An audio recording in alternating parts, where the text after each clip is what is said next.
So. Freshly charged battery. 14 minutes, 59 seconds, the display said before I started recording. That's what's left. I think I'll try to fill the card. Anyway, in the early 70s, maybe even middle, the biggest semiconductor memory that I was aware of anyway, and I was very interested in these things and using such stuff also, particularly in my color TV gadget that analyzed music and made a kaleidoscopic display on an old color television that I got the signal into by literally broadcasting, so to speak, by modulating carrier at some particular channel frequency, I have no idea what, and direct connection to the antenna from my equipment. Anyway,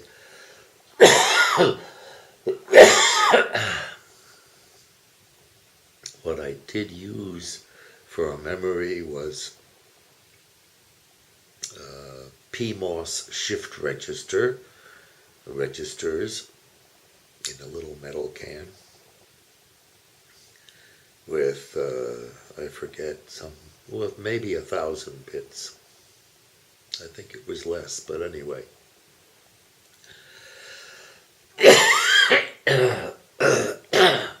When I say 1,000, I mean 1024, of course. And there were random access memories available at that time of 1 kilobit. And that's it, 1,000 bits. And today, just in this ordinary, cheap, maybe €5 memory card, 64 billion, not million, 64,000 million, thousand.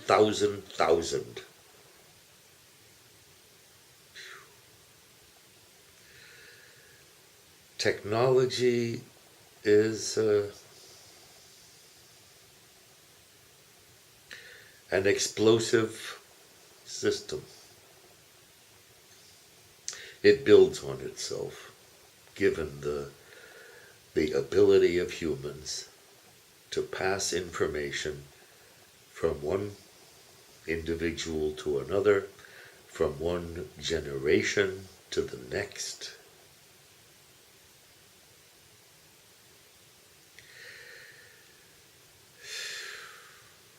Technology began not so long ago, maybe a few million years, beginning with things like, well, first of all, selecting and picking up and carrying around sticks and stones for useful purposes such as throwing at a leopard's nose or whatever. And then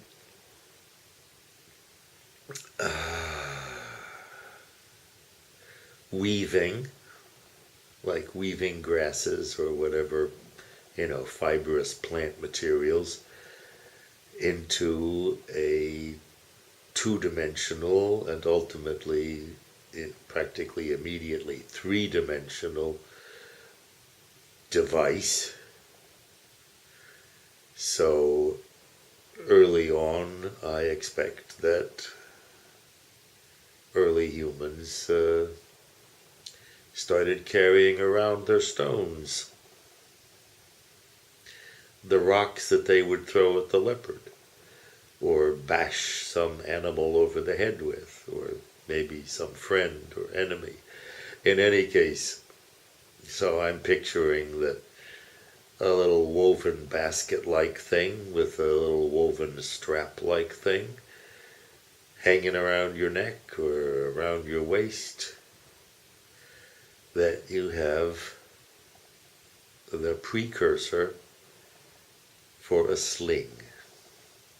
First of all, even if you don't let the stone go, if you have a little basket-like thing with a loop attached, you can swing this thing over your head and get real velocity into your stone throwing. Just like they, soon after developing spears, developed spear throwers that make your arm twice as long, or longer anyway, and throw spears with greater velocity and impact. Anyhow, before you get to spears, you get to sharpening. By the time you're doing sharpening of sticks and stones, you want to hang on to those things. You've worked on them, and they're now better than what you can pick up anywhere. So, sharpening, weaving,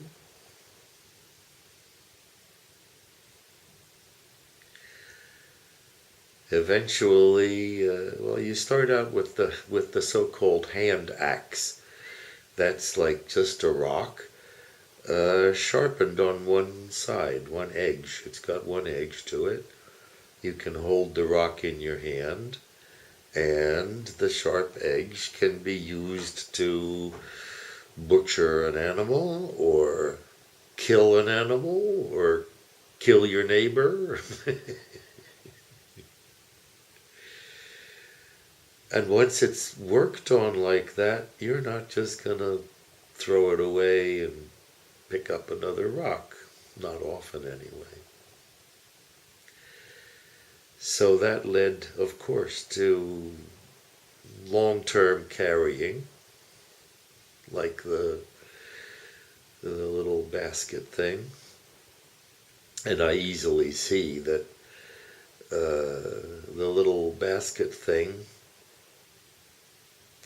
especially after you get into animal hides, which with a sharpened stone you can scrape and cure into leather. Well, when that happened, I don't know. But as near as I can tell, or as near as anybody seems to know these days, stone sharpening happened quite a long time, or perhaps a while, before fire, before we got power over fire, which is also good for sharpening sticks, by the way. You know, you just put a stick in the fire and it comes out halfway sharp and very easy to scrape.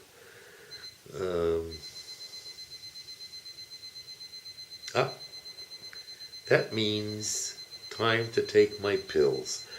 I'll be back, God willing.